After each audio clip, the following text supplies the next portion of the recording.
Hola, buenas tardes. ¿Cómo están? No tengo claro todavía si esto es o no un episodio de Conversaciones Matemáticas, de lo que podría ser la segunda temporada de Conversaciones Matemáticas que se está preparando. De hecho, esto podría ser el inicio, reitero. Pero bueno, tenemos una buena ocasión de juntarnos otra vez a charlar con matemáticos de Argentina, de América. Hay que ser ambicioso, porque se nos viene un gran evento de la matemática argentina, brasilera, chilena, boliviana, paraguaya, norteamericana, el evento de la matemática de América, el Congreso Matemático de las Américas 2021, que en esta edición, su tercera edición, se hubiera realizado en la ciudad de Buenos Aires. Bueno, como digo siempre, acorde a los tiempos que corren, se va a hacer de manera virtual. Entonces, bueno, es una buena oportunidad para volver a conversar con matemáticos. Y tengo la suerte en esta primera charla de conversar con una persona a la que hasta hace una semana no conocía demasiado, Karina Battistelli. Karina Battistelli es doctora en matemática, actualmente está trabajando en la Universidad de Chile y es una de las organizadoras de la sesión Categorification, Higher Representation, Theory and Homological Not Invariance, junto con dos colegas de Estados Unidos, con Nicole González de la Universidad de California y con Matthew Hogenkamp de la Northeastern University. Karina, gracias por esta amistad tan repentina y esta posibilidad que me das de conversar con vos, que nos vas a contar un poco sobre la organización del Congreso y quizás algunas cosas más. Gracias. Muchísimas gracias a vos por la invitación, es un placer hablar de la sesión en particular y de cualquier otra cosa más también. Muy bien. Bueno, contanos un poco cómo surgió esto de hacer esta. ¿Cuál sería la traducción? ¿Podríamos traducir al español este nombre tan rimbombante? Lo googleé. Yo creo que la traducción sería categorificación, teoría de representación superior, esa es la parte que tuve que googlear, y o invariantes de nudos homológicos. Creo que esa sería la traducción, pero es re difícil pensar, uno Sí, se sí, acostumbra es a un esto nombre. con un formato y es difícil. Sí, Pero atemoriza un poco el originalmente, nombre. sí, tal cual, el nombre es este y no se traduce. Y surgió en realidad porque cuando todavía pensábamos que era algo que se podía llegar a hacer en persona, en realidad la motivación era traer a toda esta gente unidos por la categorificación, que es lo que unifica toda nuestra sesión, ponerlos a todos en la misma habitación, traer expertos y expertas de esto, que es un tema que a mí me encanta, todavía no trabajo demasiado en el tema, pero es un tema que a mí me encanta, y ponerlos a todos en la misma habitación en Buenos Aires. Entonces, esa era un poco la motivación. Entonces, armamos la sesión de una manera que pudiéramos traer gente de distintos tópicos, y de hecho, en nuestra sesión hay expertos y expertas de distintos temas. Está, por ejemplo, gente que trabaja en bimódulo de Sergel, o en la combinatoria de polinomios de McDonald's, en topología de dimensiones bajas, en teoría de representaciones, en geometría algebraica, etc. Todo en el contexto de la categorificación. Entonces, ese era un poco el objetivo de la sesión, lo que teníamos planeado. ¿Cómo surgió esta iniciativa? ¿Cómo se pusieron en contacto con tus colegas o coorganizadores? Yo conozco a Nicole por medio de una amiga, Juli Plavnik, para variar, y estuve hablando con ella un poco el año pasado, no sé si fue el año pasado o el anterior, ya el mundo COVID La me cambió pandemia un cambia poco, todo, no sé, sí. pero sí en Estados Unidos, y yo le conté que me estaba metiendo en tema, y que estaba leyendo bibliografía acerca de esto que era categorificación, y ella un poco trabaja en esto. Entonces, cuando surgió la posibilidad de hacer de esto del MCA y organizar una sesión, me contactó y yo dije, uy, más que feliz, gracias, y sí, hagámoslo porque qué bueno. Y sí, dentro de todo fue tratar quizás de afinar esto, porque en general las sesiones son medio específicas, pero queríamos que abarcara bastantes temas, pero dentro de alguna manera que estuvieran todos correlacionados con lo que es la categorificación, que es lo que nos atrae. Así que sí, yo creo que se dio de manera bastante natural, por esto de que justo habíamos estado en contacto y es como, ay, tenemos esta posibilidad, hagámoslo. Así que sí. Por lo que entiendo, o sea, en realidad hay como varias disciplinas. Podría haber habido una sesión de geometría algebraica, una sesión de combinatoria, una sesión de teoría de nudos, ¿no? Entonces trataron en vez de hacer una sesión para cada uno de esos temas, organizar una sesión atravesada por el concepto de la categorificación. Tal cual, porque el concepto en realidad de la categorificación lo que busca es tratar de levantar de alguna manera al mundo categórico, dicho sea de paso, resultados que existen en la vida real, digamos, en el mundo de conjuntos, no sé. Pero entonces eso atraviesa un montón de cosas. Y las áreas que elegimos son en realidad áreas en las que trabajamos o las que nos interesan, y por eso filtramos un poco en función de eso. Pero lo que busca, por ejemplo, la categorificación es, si estás trabajando con un conjunto y tenés un resultado ahí, ahora que ese resultado valga en alguna categoría. Y si tenés un elemento de ese conjunto, ahora que tengas un objeto en la categoría. Y si tenés una función, que ahora tengas un funtor. Entonces tratar de traducir eso a un lenguaje un poco más arriba, y después que exista una función, de alguna manera, que te devuelva, si le aplicás esa función a la categoría, te devuelva el lugar del que saliste. Entonces, por ejemplo, un ejemplo que a mí me gusta mucho es los números naturales, porque lo que lo categorifica es, uno de los ejemplos es el espacio, en la categoría de espacios vectoriales de dimensión finita, porque los espacios vectoriales de dimensión finita quedan caracterizados por las dimensiones. Entonces, si tengo dos espacios que son isomorfos, tienen la misma dimensión. Entonces, la función que yo le aplico, si yo agarro un objeto de la categoría de espacios vectoriales de dimensión finita, voy a tener un espacio vectorial con dimensión n. Y la función que yo le voy a aplicar para decategorificarlo es el grupo de Grothendieck. Y cuando le mire eso, lo que me va a dar es n, es la dimensión. Entonces, de alguna manera, la información con la que me quedo de esos objetos es su dimensión. Entonces, con eso yo puedo recuperar el espacio del que salí, que es los números naturales, pero en realidad el concepto arriba es como muy diferente, ¿no? Porque la categoría de espacios vectoriales es mucho más grande que esto de los números naturales. Entonces es re difícil este proceso de poder levantar a un mundo más arriba y después mirar ese mundo y decir, ah, la sombra de esto es lo que yo busco. Es re difícil por varios motivos. Primero porque pensar para arriba es difícil, segundo porque la cuenta hacia abajo también es difícil.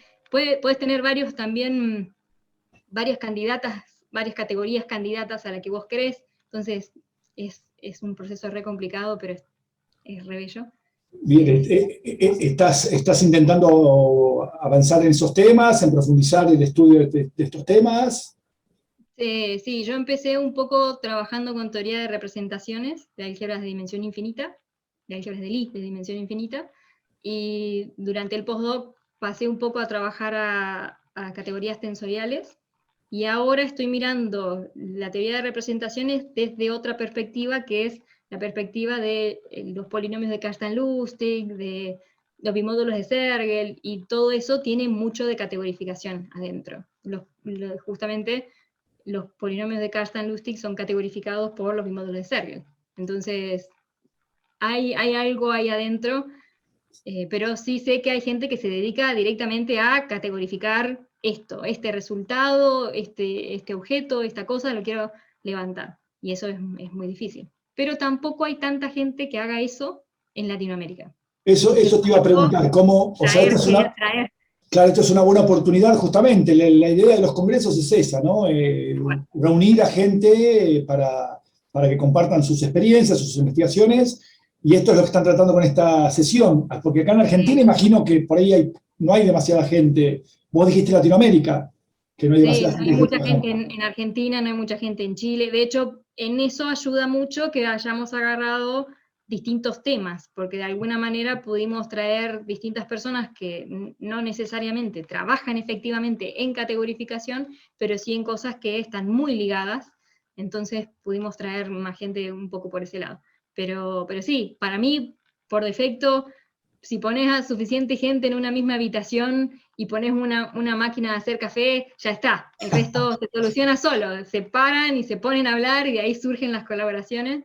Entonces esa era un poco la motivación de traigámoslos a todos y además es Buenos Aires, yo puedo volver a casa, entonces también estaba también.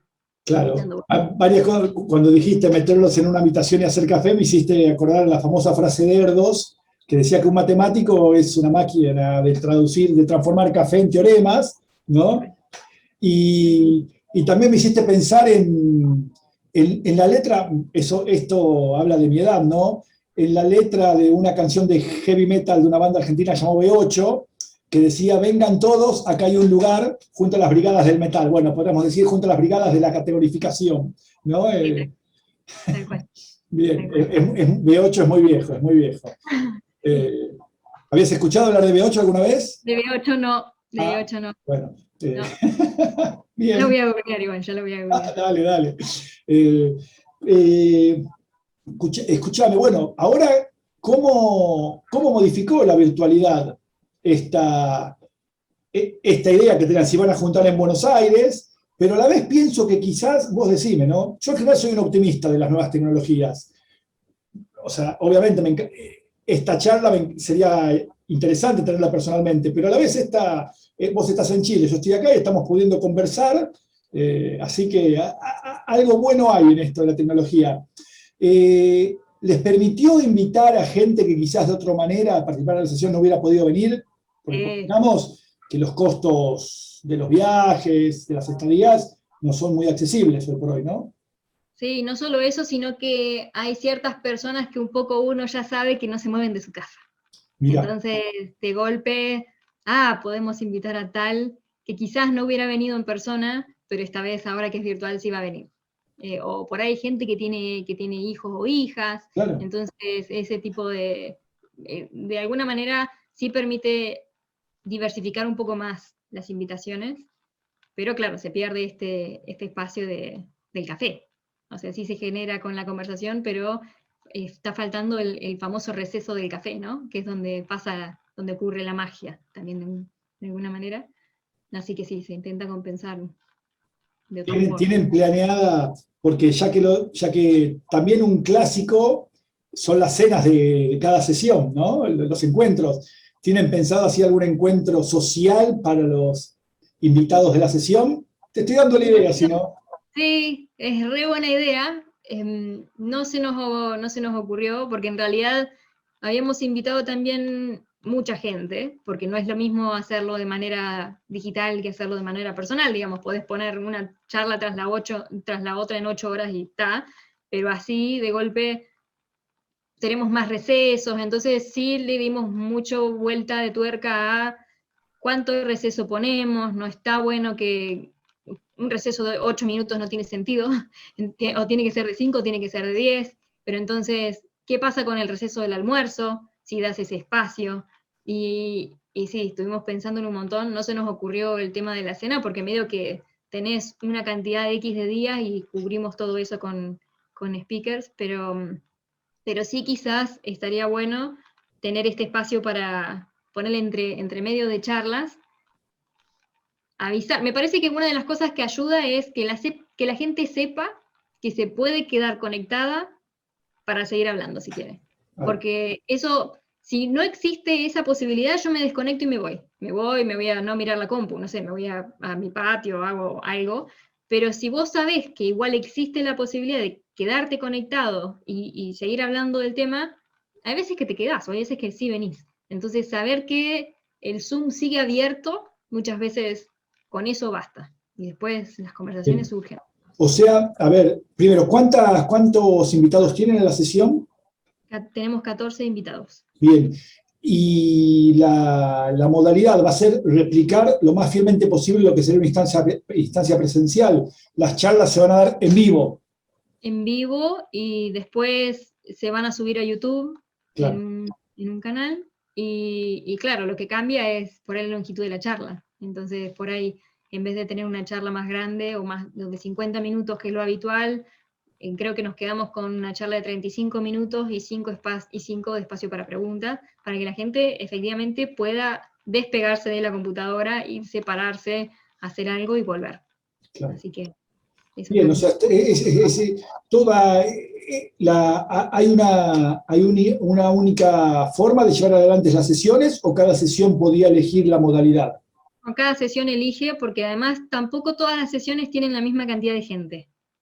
Claro. Hay gente que de entrada invitó más gente porque pensaban en charlas de 30 minutos, y nosotros que estábamos pensando en charlas de 50, dijimos, bueno, capaz que para la cantidad de horas, capaz que sea conveniente que tengamos de 40, pero nosotros estábamos pensando un poco en charlas más largas, entonces invitamos gente, y además después uno invita, primero que uno lo propone, tiene que salir en sí la sesión, uno sugiere una cantidad de nombres que le gustaría que estén presentes en la sesión, pero después capaz que esa persona tiene alguna otra obligación y no puede venir, entonces invitamos a todos y a todas, y tuvimos la suerte de que nos confirmaron todos y todas que sí. Pero eso también depende mucho. Bien, me imagino, mucho trabajo, mucho desgaste. ¿Qué pensás? ¿A qué te referís? ¿A la organización? A la organización, claro, la organización, sí. Creo que eso depende mucho de tus co-organizadores, porque nosotros nos juntamos literalmente 3 veces, la vez que tuvimos que armar el proyecto, y lo armamos, alguien había hecho como un boceto, y dijimos, bueno, juntemos y afilémoslo, o terminemos los detalles, y eso fue una única vez, y después también siempre alguien dice, bueno, yo mando los mails, bueno, yo hago otra cosa, y cada uno lo hace solo o sola, y después, hoy sí tenemos que decidir el orden en que hablan. Nos juntamos 1 hora y con eso se resuelve. Bien, bien pero eso me pasó a mí, no necesariamente le pasa, por ahí te puede pasar que alguien no te conteste los mails, ponele, claro, que esto tampoco es tan poco habitual, que le mandás a tu coorganizador, che, ¿qué pasa con tal decisión? Y no te contesta. Entonces, claro, depende mucho de con quién estás organizando. ¿Participaste en los 2 congresos matemáticos anteriores? ¿El que se hizo en Guanajuato en 2013 y el que se hizo en Montreal? No, yo me doctoré en 2017, empecé el doctorado en 2012, así que no, ninguna de las 2. Claro, claro. Mira, yo aprovecho. No. Lo guardo así como un souvenir. Acá tomo las notas de las charlas que hacemos para conversaciones matemáticas, para mi canal de YouTube. Cuadernito nos dieron en el primer Congreso Matemático de las Américas en Guanajuato. Así que lo atesoro. Muy bien, muy acorde a la charla de hoy, ese cuadernito. Bien, qué casualidad. No, pero, ¿casual o causal? ¿Cómo? Muy bien. ¿Casual o causal? Karina, así que no, en general las experiencias previas fueron muy emotivas, se la pasa muy bien. Sí he ido a alguno, pero no debe haber sido ninguno de los 2 que fuiste vos, pero tengo la idea de que fui a alguno antes. No me acuerdo cuáles ha habido después. Por ahí es el latinoamericano que se hizo en Córdoba alguna vez en 2012. Se hizo en... Sí fui, después hubo uno en Buenos Aires. Claro. Pero no me acuerdo si era el Coloquio Latinoamericano de Álgebra en el 2016. Sí. Es posible que... Ahí no debo haber ido hubo uno en Canadá también. En Montreal, sí, el del 2017, ahí estuvo. Sí, ahí se me lo perdí. Ahí justo me estaba doctorando y estaba pasando el postdoc, entonces a ese no fui. Che, bueno, aprovechemos también para hablar de otros temas, ya que estamos. Vos siendo me parece que podemos abordar 2 temas al mismo tiempo. Uno tiene que ver con tu reflexión acerca del papel que ocupan las mujeres en el ámbito matemático. Por supuesto, hoy por hoy las agendas de la política científica han puesto de relevancia la problemática de las mujeres en la investigación en general, en particular en la matemática. Y en particular en la pandemia. Con más razón en la pandemia, claro, exactamente. Y al mismo tiempo, yo leí hace poco algo que escribiste vos, por Facebook lo pude leer, con respecto a esto que surgió en alguna charla del canal, del síndrome del impostor. Entonces me parece que creo que esas 2 cosas las vas a poder, el papel de las mujeres y el síndrome del impostor, creo que podés contarnos algo al respecto. Sí. Voy a empezar un poco con la definición, que tampoco es algo que me gusta definir con toda la letra según el diccionario, porque es algo que sí se vive mucho más y cuando uno cuenta la experiencia se siente más identificado que con la definición. Pero la definición un poco es esta sensación de no ser tan talentosos o talentosas o tan capaces o tan inteligentes como el resto nos ve, como el resto cree que somos. Y entonces siempre está este miedo de que nos descubran, porque nos sentimos justamente impostores, porque si la gente me ve como más capaz de lo que soy, eso a mí me genera la sensación de que en realidad te estoy engañando. No lo quiero hacer, pero te estoy engañando, te estás comprando mi cuento. Y si yo aplico algún trabajo y me sale, es como, los engañé de nuevo, no se dieron cuenta de que en realidad no sé. Y sí tiene mucho que ver la, con la sensación de pertenencia. Y acá sí está muy relacionado con el género. Originalmente el primer paper que se escribe sobre esto, creo que se escribe, no me acuerdo el año, pero sí el tema era sobre mujeres. Se descubrió y se definió sobre mujeres explícitamente, y después se descubrió que también lo sufren, bueno, lo sufrimos todos, digamos, pero en particular tiene mucho efecto en las mujeres y en las minorías. Y en la matemática las mujeres somos minoría. Entonces está eso y está ligado a esta sensación de pertenecer, porque justamente también las mujeres, a nosotros no siempre se nos ha permitido pertenecer a ciertos espacios. En la ciencia es uno. La academia en concreto es uno de los espacios donde se nos ha dicho repetida cantidad de veces que históricamente que no pertenecemos. Entonces sigue habiendo un poco repercusiones en ese sentido. Y también por otro lado pasan otro tipo de cosas, que el mismo sistema que tiene la ciencia es medio conflictivo, por ejemplo, cuando estás entre postdocs, porque estás aplicando a un trabajo y medio que tenés un año, pero después ya ahí adentro estás aplicando para el próximo, y es muy fácil no generar esta sensación de que perteneces, porque sí tenés la sensación de que sos un número más. Bueno, me voy yo y sigue alguien más y me reemplazan, y si yo no trabajo todo y no me autoexploto y no trabajo todo lo que tengo que trabajar, hay alguien que me puede reemplazar. Entonces, esta sensación de pertenencia es muy importante y es uno de los factores que influyen, pero tampoco es el único.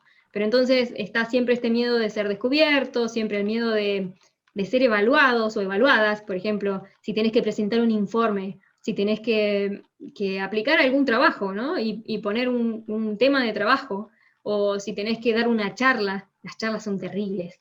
Y siempre pasa en estos contextos donde tenés que ser visualizado, te tenés que dejar ver. Y yo lo he hecho infinitas veces, esto de ir a un congreso para hablar de todo lo que se me ocurre, menos de matemática. No me ibas a ver hablando de matemática ni de casualidad, porque Esta mi cuestión pánico, que decís, a ver si me descubren. claro, el pánico era que me hicieras una pregunta de algo que yo se supone que tengo que saber y no lo sé, y te dieras cuenta. Y como, se va a dar cuenta de que no pertenezco, y el miedo siempre explota, porque en general esto, como no lo podemos hablar, porque yo no te puedo contar a vos, colega mío, que me siento que en realidad no sé tanto, porque te vas a dar cuenta de que en realidad no pertenezco. Entonces lo guardamos adentro, no lo contamos, y eso explota en la cabeza, ¿no? Entonces yo pensaba, no sé, va a venir alguien y me va a tocar la puerta Juan Carlos Matemática, no sé, me va a pedir mi título de doctora y lo va a prender fuego enfrente mío y lo va a tirar en el tacho. No sé, pero de golpe se van a dar cuenta y va a venir, no sé, Romina Archive y me va a pedir que baje todos y cada uno de los papers que subí porque no sé tanto. Entonces está esta cosa de se van a dar cuenta y que no sé tanto, o que no, o la típica, trabajaste en una colaboración y viene alguien y te dice algo, alguien que te felicita, alguien que te dice, che, qué buen paper, che, qué buena charla, che, qué buen algo, y vos decís, sí, pero yo no sabía tanto, sabían más los otros, sí, pero porque le puse un montón de trabajo, sí, pero sí, pero siempre uno minimiza los logros porque en realidad no pensás que los mereces, o son resultados de la suerte, que estabas en el lugar adecuado, que conocías a la gente adecuada, que te invitaron por piola o por ser buena gente, pero no por lo que sabes. O es el resultado de trabajar duro. Entonces, nunca es habilidad. no, pero sí, pero me llevó mucho más tiempo de lo que me debería haber llevado esa cuenta, entonces no lo merezco. Entonces se retroalimenta cuando alguien te dice algo, vos minimizás el logro y sentís que, como lo minimizaste, de nuevo, ahí lo volviste a engañar. Me acaba de felicitar porque no se da cuenta de que en realidad no lo merezco y no soy tan hábil, no soy tan inteligente, entonces se retroalimenta, lo engañé de nuevo. Entonces ahí...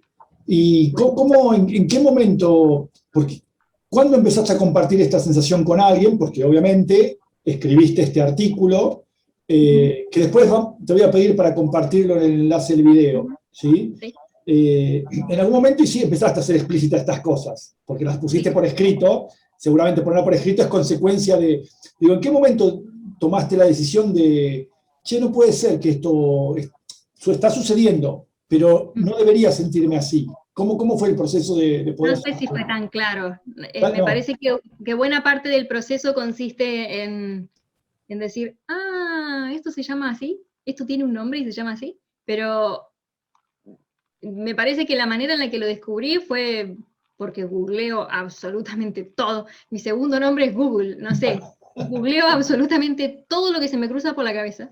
Y qué peligro además. Pero entre de las cosas que he googleado, en algún momento llegué a, o Google me adivinó el cerebro, no sé, pero en algún momento llegué a eso. Y, y creo que lo descubrí cuando estaba haciendo el doctorado todavía, y lo empecé a contar, onda, esto es exactamente lo que siento. Entonces lo empecé a contar y la gente me decía, o sea, mis compañeros por ahí en los pasillos, ¿no? Y me decían, yo también siento eso. ¿Qué tiene un nombre? ¿Se llama así? Y es como, sí, tiene un nombre. Y de golpe te das cuenta de que en realidad no es un fallo inherente a vos.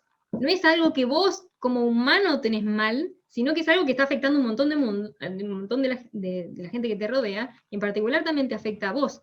Pero está muy allegado también a esto de pegar quién soy con qué hago, ¿no? Porque si yo soy Cari y soy matemática, y si yo no me considero una buena matemática, ¿qué me pasa a mí como persona? ¿Soy mala persona? ¿No soy buena persona? Es como, hay un link ahí también a veces funcionando medio raro, de si no produzco lo suficiente, entonces no valgo lo suficiente como matemática, ergo tiene un poquito de implicación en mí como persona, como humano. Entonces lo empecé a contar, y además hace muy poco descubrí que googleando, tratando de compartir más artículos a amigos y amigas y a gente que me preguntaba qué era, compartiendo artículos en español, no hay la misma información que con los artículos en inglés. Y hay mucho escrito en inglés, y por eso yo debo haber llegado tan fácilmente a eso, pero en los artículos en español, por ahí encontrás algo que diga qué es el síndrome del impostor y cómo solucionarlo. Y llegás a la parte de cómo solucionarlo y te dicen, mejora tu autoestima. Dale, qué fácil, gracias. La verdad que lo rezo, ya está. Cierro este artículo y tengo la solución. Buenísimo, gracias. Y no es tan fácil. Entonces, siempre me molestaron esos artículos. Y un poco a colación de un evento que hicimos con Juli Plavnik para el Día de la Mujer Matemática, me pidieron que lo repita y me pidieron entonces que escriba algo que lo describiera con un poco más detalle para que la gente estuviera un poco más familiarizada con la definición, con qué era. Ahí surge. Bien, pero vos señalaste varias palabras. Una es la autoexplotación, como que está bien visto, ¿no? El esfuerzo, si querés llegar lejos, esforzate, no te estás esforzando demasiado. Pero al mismo tiempo, esta sensación compartida, todos hemos sentido eso alguna vez, independientemente de nuestros problemas mentales, nuestros problemas psicológicos, podemos hacer terapia o no para tratarlos, pero me parece a mí, es mi opinión, y tiro la pregunta, hay un contexto donde esas cosas suceden. Nosotros hacemos matemática en un contexto matemático. Hay como una serie de actividades y bien definidas en el ámbito matemático. Sos estudiante de grado, empiezas un doctorado, después te doctorás, podés empezar a dirigir alumnos, dirigir departamentos, sos director de proyectos. Quiero decir, los propios matemáticos son los que de alguna manera establecemos esa suerte de valor que tienen nuestras actividades, ¿no? Quiero decir, ¿qué rol jugamos los matemáticos en acentuar esas sensaciones, ¿no? Creo que hay como una suerte de escala social en la matemática, en la escala social académica. Somos todos matemáticos, pero hay como una división en clases, no sé. Y esa división en clases alienta este tipo de sensaciones, este tipo de conflictos. No sé, ¿qué pensás? Claro, hay una cuestión ahí de competitividad en términos de no hay tantos cargos. Entonces, producí, porque si no producís, te quedas afuera. Y si te quedas afuera es culpa tuya. De alguna manera vos podés darlo todo, y acá es que nos autoexplotamos y lo justificamos. Yo puedo haber dado cada minuto de mi vida y de mi cabeza, y puedo haber hecho todo lo que puedo para tener más publicaciones, y si no me salió por A o por B o por X motivo, es culpa mía, yo no soy tan buena, ergo no merezco el trabajo. Entonces eso genera más autoexplotación, porque onda, uy, si con toda esta cantidad de tiempo no me sale, le tengo que dedicar más tiempo. Y ahí eso es un círculo que se autogenera y que se mantiene por esta misma lógica de, bueno, querés llegar acá, yo llegué publicando un montón, querés llegar, hace lo mismo. Y también ese es un tipo de lógica que favorece muchísimo a los hombres, ¿no? Porque en general las personas que tienen gente a cargo son mujeres, o sea, sean hijos o hijas, o sean personas mayores, en general todo eso recae mucho sobre, aún el día de hoy, sobre las mujeres. Entonces, es un tipo de lógica bien, bien específica, y esta idea que tenemos del científico que está encerrado solo muchas horas, y este tipo de cosas que te suelen decir, no pudiste trabajar más horas, y así lo vas a poder conseguir, no es real para una mujer en general. Es muy real y es muy quizás fácil, o no sé si fácil, pero es un contexto en el cual sí, un hombre lo puede hacer, porque si delega todo el resto de su vida y todo el resto de las tareas a una mujer, él puede encerrarse 12 horas al día a trabajar en eso, pero si vos tenés hijos no podés. Entonces es un tipo de lógica que además de que prevalece, además beneficia siempre a las mismas personas.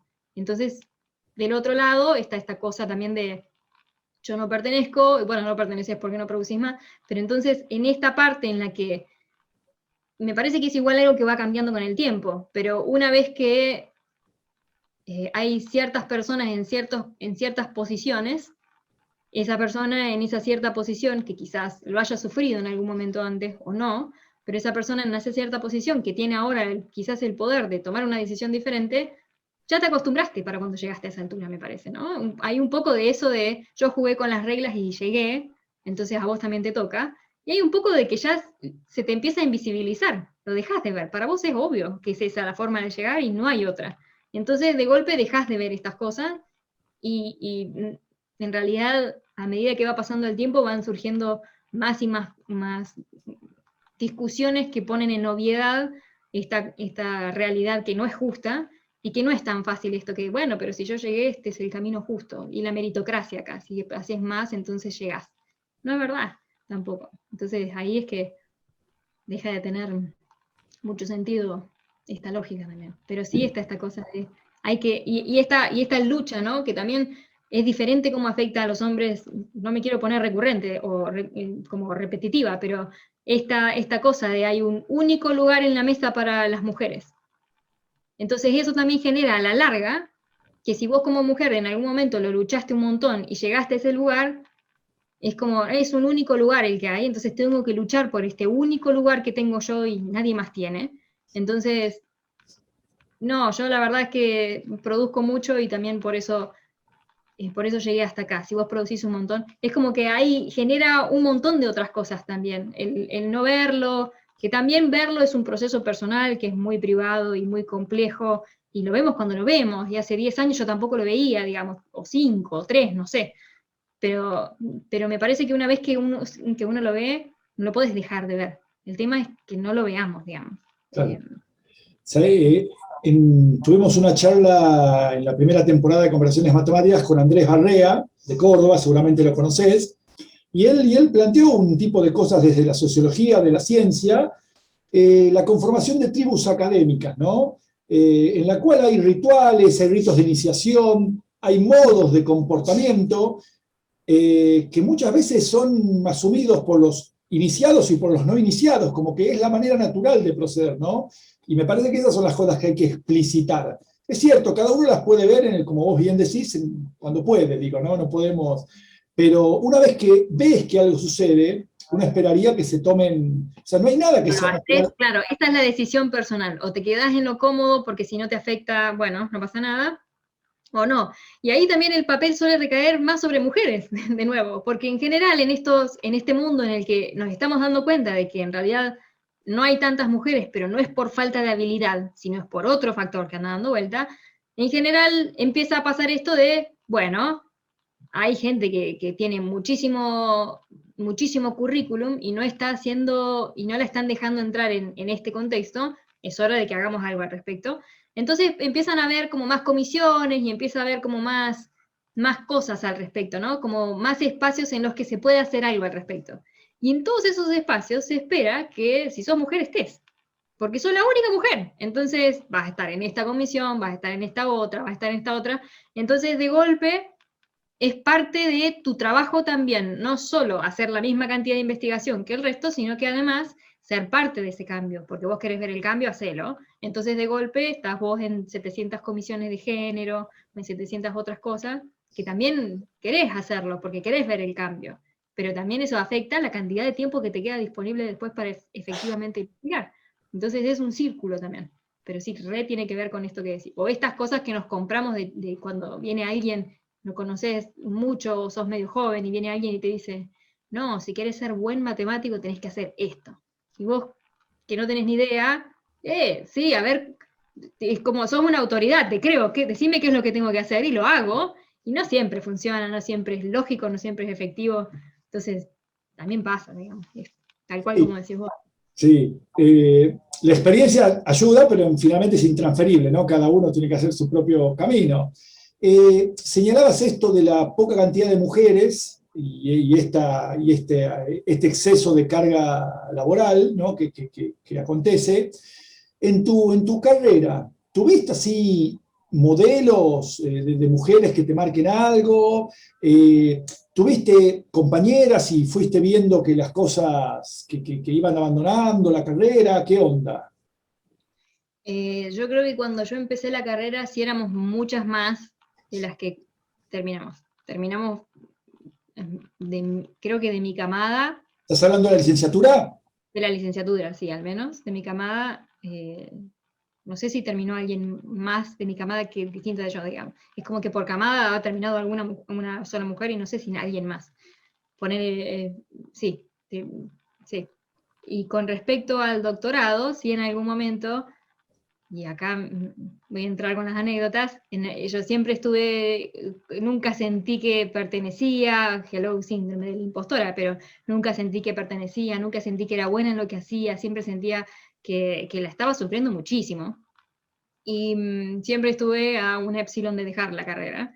Cuando me dieron la beca de doctorado, estuve llorando 6 horas porque no la quiero, ahora no quiero esta beca, quiero irme a trabajar a cualquier otro lugar, a un call center, no importa, pero no quiero sufrir más así. Y voy, acepto, ¿no? Porque obvio, que la contradicción ahí inherente, voy, acepto. Y claro, también me pasó lo mismo durante el doctorado. Entonces, para cuando terminé el doctorado era basta, yo ya no quiero hacer más esto, basta, no quiero sufrir más así. Y en algún momento efectivamente tomé la decisión de dejar la matemática, basta. Hasta acá llegué, no quiero jugar más a esto. En cualquier otro trabajo del mundo no voy a sufrir así ni de casualidad. Entonces lo dejo. Y había aplicado al ICM, al Congreso International Conference of Mathematicians, que era en Brasil, y ya me habían aceptado. Entonces, y me pagaban todo. Entonces dije, bueno, esa va a ser la última charla, pero hasta ahí voy, digamos. Se me pagan todo para ir a 2018, Río de Janeiro, Río de Janeiro, Sur, todo pago, ¿por qué no iría? Ya está, voy. Pero ya había tomado la decisión de que ese iba a ser el último congreso en el que yo iba a dar una maldita charla, y eso me daba una paz. Ya está, es como nunca más después de esto. Y cuando fui a ese congreso, me entraron a caer todas las fichas, todas las figuritas empezaron a hacer sentido. Y entre las varias cosas que me di cuenta en ese mismo congreso, fue que yo sentía que la matemática no era para mí, y hubo un día que yo no me podía despegar del congreso. Empezó la primera charla a las 9 de la mañana, y cuando todo el mundo se estaba poniendo la bikini para cruzarse de calle e ir a la playa, yo me estaba poniendo el trajecito para ir al congreso. Y dije, bueno, voy a las 9 de la mañana y a las 10 salgo y ya está. A las 10 descubro que había una charla a 10 y cuarto. Dije, bueno, voy a la charla de 10 y cuarto y ya está. A las 10 y cuarto, a las 11 y cuarto, ay, hay una... Y me quedé hasta las 7 de la tarde. Y ahí dije, bueno, partamos porque entonces la matemática no es. O sea, si esto me interesa así, y si todas las charlas estuvieran así de buenas, no es la matemática. Y eso fue una. Otra fue que me metí en una charla de discusión. Antes de que empezara el congreso, estaba el Women in Mathematics, que era un congreso de un día para mujeres en la matemática. Y había varias charlas de discusión, así como talleres, y sobre distintos temas. Y el que yo elegí, había uno en castellano y uno en inglés, y el que yo elegí se llamaba ¿Cómo mantener a las mujeres en la matemática? Y lo elegí en inglés porque me imaginé que las conversaciones que iban a suceder en español iba a ser, no sé, de gente de Chile, Argentina y Uruguay, y vamos a estar terminando hablando del aborto, no sé, es como que me pareció que el tipo de conversación iba a ser mucho más fina, y entonces me metí en el de inglés. Y ahí descubrí que había gente, viste, de todo el mundo. Había una persona de la India, había una persona de Kazajstán, había una persona de Rusia o dos, y así, de todos lados. Había una chica china, y todas decían lo mismo. Yo no tengo estrategias. Yo vengo acá a buscar estrategias. Vengo a que ustedes me den ideas, porque soy la única mujer. Y si no hubiera sido porque mi marido me firmó un permiso para que yo fuera a la universidad, si no hubiera sido porque mis padres me cuidaron a mis hijos, yo no podría estar acá. Si no hubiera sido porque tal cosa, yo no estaría acá. Entonces vengo a que me den ideas. Y ponerle, la chica de China decía, yo soy la única chica en 100 doctorandos. Y vengo a buscar ideas. Y como vos sos la idea, ¿por qué estás vos ahí? Hay algo que a vos te metió ahí, y eso necesitamos saber qué es. Y efectivamente era un modelo a seguir. Pero en esa charla yo empecé a pensar, y yo que soy una privilegiada, que no tengo ninguno de estos problemas, porque a mí nunca nadie me tuvo que firmar un permiso, yo no tuve que quedarme en mi casa fregando o limpiando la casa, nunca tuve problemas para hacer nada, igual también me estoy yendo. ¿Qué onda? Y ahí me puse a contar en ese momento lo que era mi grupo de investigación, que era el grupo de Ali. Esto es ¿Cuántas el mujeres? grupo del doctorado. El grupo del doctorado, el grupo de Ali en Córdoba, de cuántas mujeres se habían ido en los últimos 5 años, y de 11 que yo contaba, se habían ido 10. 11 doctorandas. No solo doctorandas, sino investigadores jóvenes, gente que había empezado el doctorado ahí y se fue, o gente que estaba haciendo el postdoc y se fue, pero después del doctorado o dejaban de hacer matemática para siempre, o todas nos íbamos con la impresión de yo no sirvo para esto, no lo quiero hacer nunca más. O se iban de lugar y después en otro lugar la pasaban re bien, pero de las 11 que yo conté, 10 se habían ido de Córdoba. Y también ahí me di cuenta de otra, que es que entre yo y mi doctora doctoral no había ninguna mujer. Nadie. ¿Dónde están todas las mujeres? Y si miraba lo que pasaba del otro lado, sí había distintas generaciones de hombres. Y de todos los hombres que conté en los últimos 5 años, estaban todos ahí, menos uno, que se había tenido que ir. Entonces, no soy yo, y acá se pudre todo, porque acá, ¿qué está pasando? Digamos, ¿qué onda? Es llamativo el dato ese de que 10 mujeres se hayan retirado de la matemática. Claro, y a mí me partió la cabeza que no hubiera nadie, y incluso Claro. gente joven por ahí se iba. Claro, ¿cuántas generaciones faltan? Y ahí es verdad que hay momentos en los que por ahí no ha habido mujeres directamente en ciertas generaciones, pero sí ha habido mujeres, digamos, pero no hay ninguna. E incluso gente más joven se va a hacer el doctorado a otro lado, digamos, entonces hay algo ahí que en mi grupo, porque después yo empecé, cuando me di cuenta de esto, me empecé a dar cuenta, empecé a tener esta conversación, onda, ¿se dieron cuenta de esto? Y por ejemplo, en el grupo de geometría hay un montón de mujeres y de distintas generaciones. Y ahí empecé a hacer este tipo de preguntas, y claro, paréntesis, mi gata va a atravesar este lugar en 6 segundos. Pero bueno, bienvenida es. Y cuando le preguntaba a mis amigas de geometría qué las había llevado a geometría, todas me contaban la misma anécdota, y es una anécdota que a mí me encanta, porque resume infinito esto del modelo a seguir, que todas me hacían referencia a las pulseras de Isabel. Es como, es una cosa que me encanta, porque está Perdóname que te interrumpa. Isabel Dotti. Isabel Dotti. Isabel Dotti dando clases tiene pulseras, y con sus pulseras hacía un montón de ruido. Y todas mis amigas hacían referencia a ¿por qué estudiaste geometría? Yo la veía a Isabel con sus pulseras y quería ser como Isabel. Ah, es hermoso eso. Es hermoso. Y es como ahí dije, y yo nunca pude tener pulseras. Es re fuerte lo de las pulseras, porque en ese ruido que vos haces, yo me las saqué siempre mis pulseras, porque interrumpe, porque distrae y porque molesta. Y sin embargo, ahí estaba Isabel con todo lo que es, con sus pulseras haciendo todo el ruido explicando. Y todas las mujeres con las que he hablado es como que sí, yo quería ser Isabel.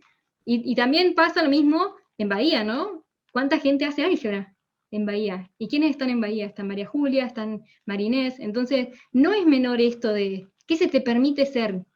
Y yo también he notado esto de qué se te permite ser también como mujer adentro de la ciencia.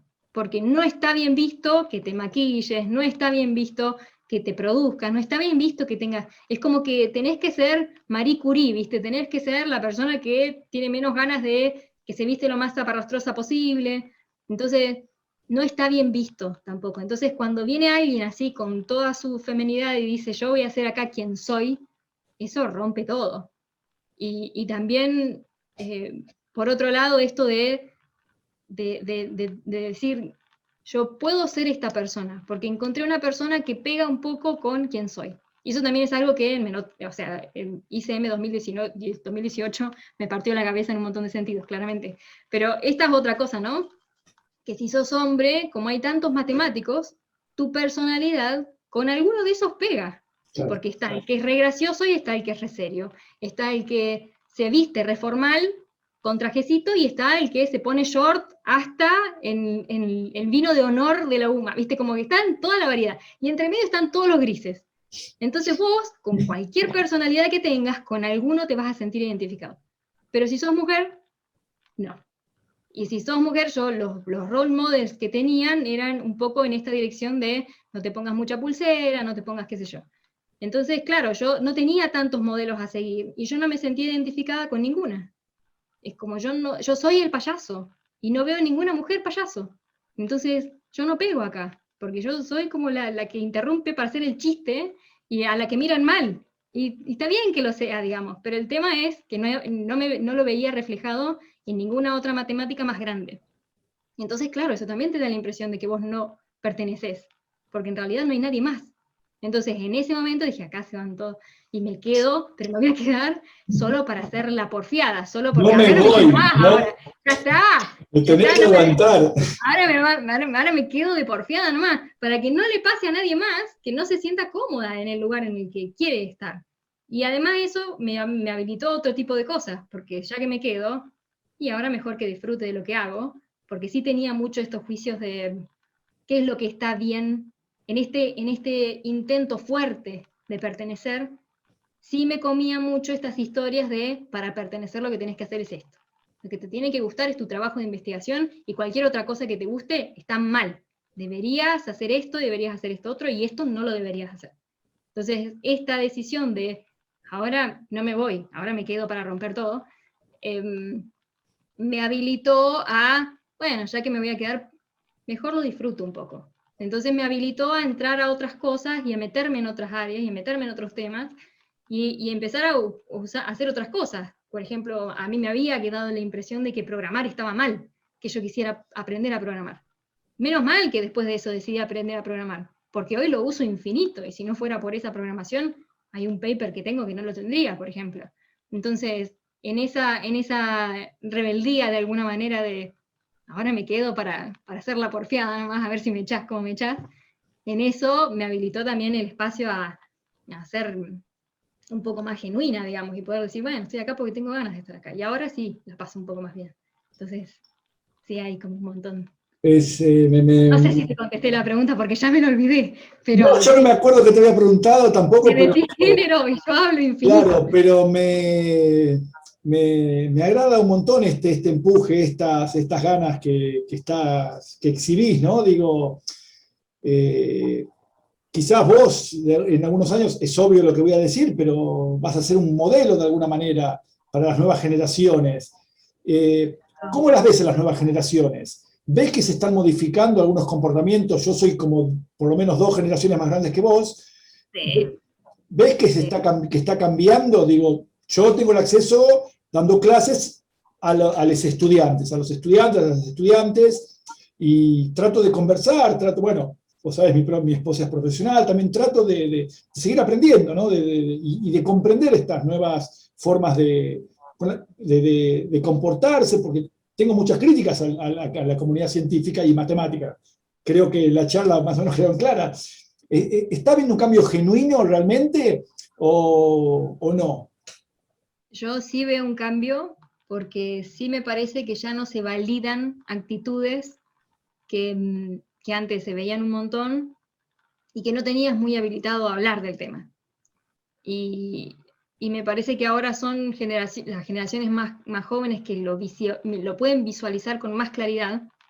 Y es esto de lo que hablábamos, digamos. Si vos hablas mucho del tema, lo ves y lo visualizas.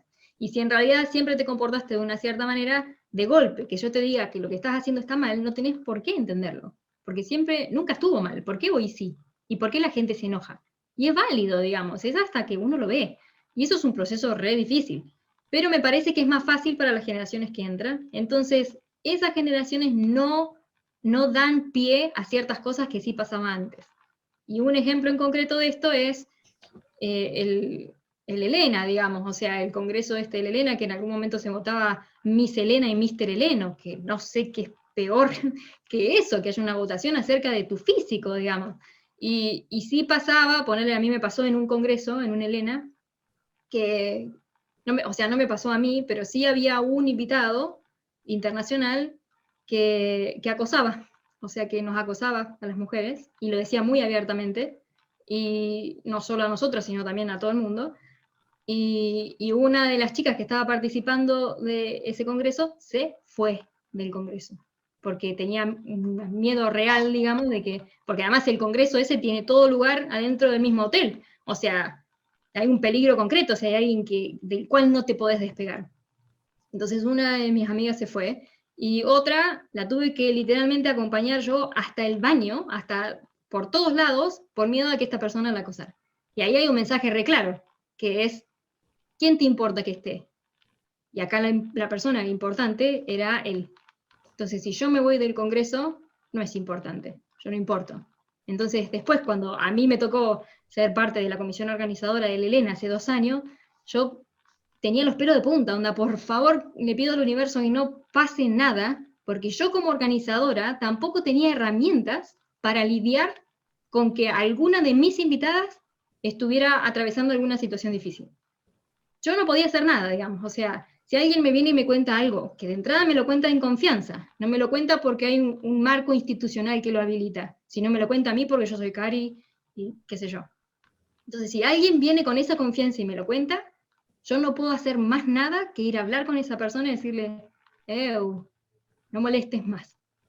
Y eso a mí me vuelve loca, es como no puede ser que yo no pueda proteger a la gente a la que yo invito en un congreso que yo organizo, me parte la cabeza.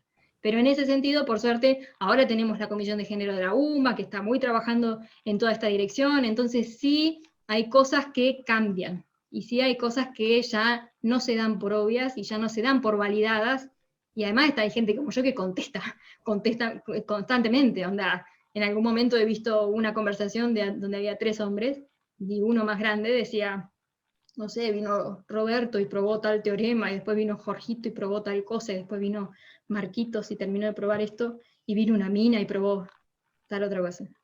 ¿Qué mina? ¿Cuál es el nombre? ¿Somos toda la misma bolsa? ¿Soy yo lo mismo que Emi Neder y que Marian Mirzahani? O sea, ¿qué mina?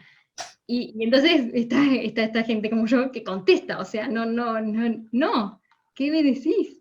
Entonces me parece que eso también habilita el cambio, porque en algún momento sí, la regla era Si vos agradecés que vos como mujer estás acá, entonces agradecé que estás acá y no te quejes. Y ahora yo me quejo, o sea, ya no me importa, o sea, no, o sea, me voy a quejar todo lo que puedo, sobre todo si eso significa que eso va a afectar a alguien más, porque eso también genera la impresión de que no importás, porque eso era re sutil, ¿no? Bueno, una mina. ¿Y vos como mina qué pensás? Bueno, mi investigación no vale lo mismo que lo que vale Jorgito, digamos. Entonces, sí hay cosas que cambian, por suerte, para bien. Pero es Bien, un problema. bien. Me sorprendes, pero agradezco que compartas estas experiencias en este espacio, que puedas contar esto. Mirá, me dejaste así un poco, Perdón. tengo que ver cómo retomo ahora la charla, che. Juntar los soldaditos en Claro, la dirección de nuevo. siempre se puede editar, pero lo voy a dejar así para que se vea lo natural, ¿no, Karina? Bueno, mirá, ya va a ser casi una hora que estamos hablando. ¿Viste? Se pasó volando.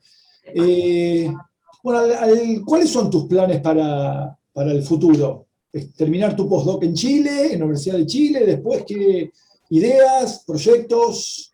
Después el postdoc que salga. Es como que acá la lógica es un poco así en este momento, pero sí creo que me gustaría hacer un postdoc más en algún otro lugar para trabajar con alguien más. Es como que me gusta esta cosa de aprender. Y además como estoy hace muy poco con este tema, Claro.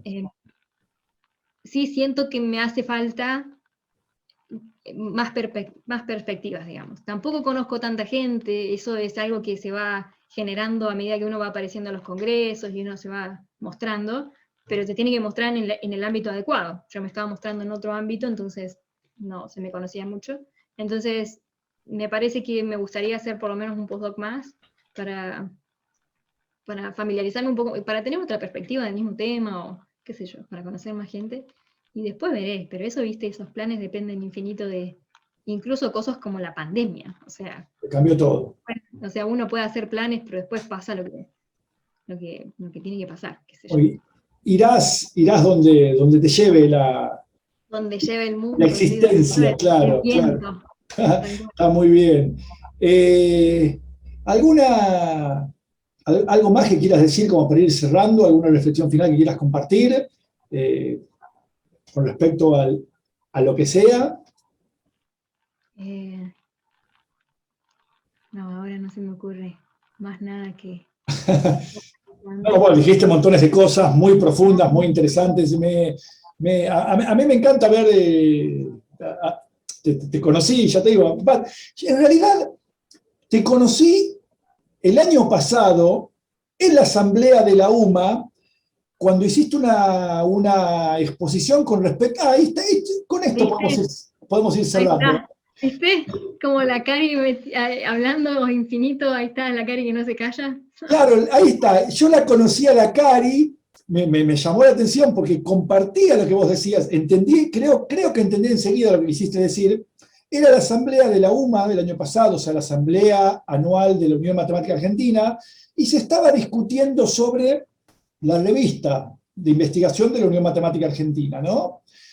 Sobre nuevas formas de visibilizarla, y había opiniones diversas, era una discusión de varios popes matemáticos en diferentes posiciones, y vos dijiste algo muy interesante, que yo lo consideré interesante, con respecto a lo que significa publicar en la revista de la Unión Matemática Argentina, ¿no? Y yo te cuento por qué, enseguida te detecté ahí y dije, muy interesante lo que está diciendo esta chica, ahora sos la Cari, y para mí, yo sentí en esa reunión, y esto es mi opinión, ¿no? Como que los propios grandes matemáticos de la Argentina, que son los editores de la revista de la Matemática Argentina y publican en las mejores revistas de matemática del mundo, o sea, son los editores de la revista de la Educación Matemática Argentina, pero tienen cierto reparo en publicar ahí. Y no le dan el valor que corresponde a esa revista, porque después finalmente vos te presentás al CONICET como estudiante de doctorado, lo que sea. ¿Quiénes le dan valor o no a los papers que se publican en la revista de la UMA. Las propias personas que están en el comité editorial de la revista de la Unión Matemática. Así que bueno, tu participación el año pasado tenía que ver con eso un poco. Así yo, lo quise entender así yo, ¿no? Digo, como... Sí, es que ese era un poco el fin, porque lo que se estaba hablando es cómo hacemos, cómo generamos, no sé, publicaciones de mejor calidad o qué sé yo, y el comentario que se dijo fue, bueno, que publiquen los jóvenes.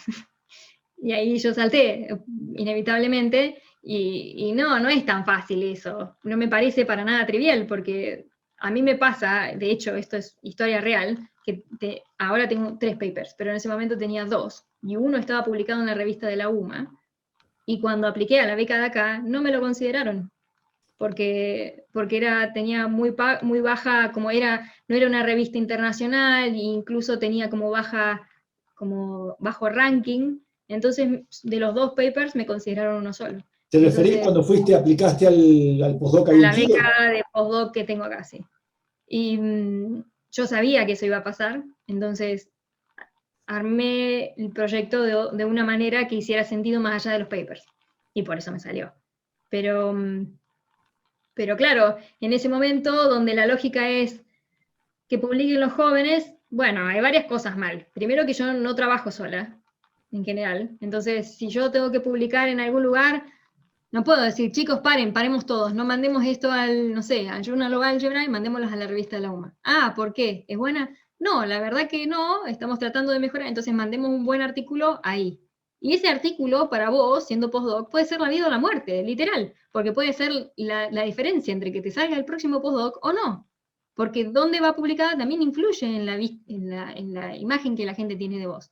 Entonces, primero que yo no publico sola, entonces yo tampoco tengo esa capacidad de decidir. Pero además, si sos una persona cuya carrera ya está instalada y que donde mandes una publicación no te va a cambiar la carrera, en el sentido de no vas a perder tu trabajo, porque ya lo tenés, y porque tenés por ahí 5 o 10 publicaciones por año, no sé, X, y a vos no te afecta mandar una buena publicación a la revista de la UMA. A mí sí, porque a mí realmente me hace la diferencia entre una cosa y la otra. Entonces, esta cosa de que alguien por ahí que hace 20 años, 30 que está trabajando en CONICET diga, no, yo no mando a la revista de la UMA porque me da miedito que quizás, no sé, no me la acepten. No, que mande un joven. No, o sea, yo no puedo mandar ahí. O sea, ni que quisiera, no puedo. Y lo hice, bueno, de hecho lo hice. Y estuve bueno, no es que estuve tampoco muy cerca, o sea, este postdoc me salió, pero apliqué un montón otros que no me salieron, porque teniendo un paper con esa lógica, y es más difícil. Entonces, es como, sí, está esta cosa de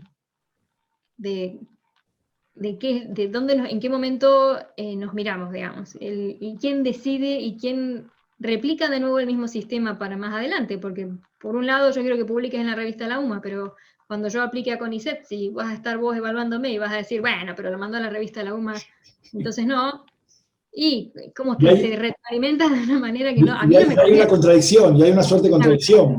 Sí, fuerte. Entonces, sí.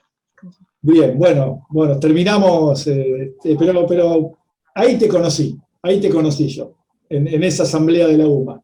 Así que bueno, Karina, la verdad, la pasé muy bien. ¿Tuviste cómoda en la charla? La pasé re bien. Bueno, muchísimas gracias. Bueno, vamos a ir cortando, vamos a ir despidiendo, hacemos el saludo y seguimos igual conectados después por Zoom. Gente, a todos los que vayan a mirar la charla, muchas gracias a los que siguen al canal. Le agradezco nuevamente a Karina por este tiempo, por este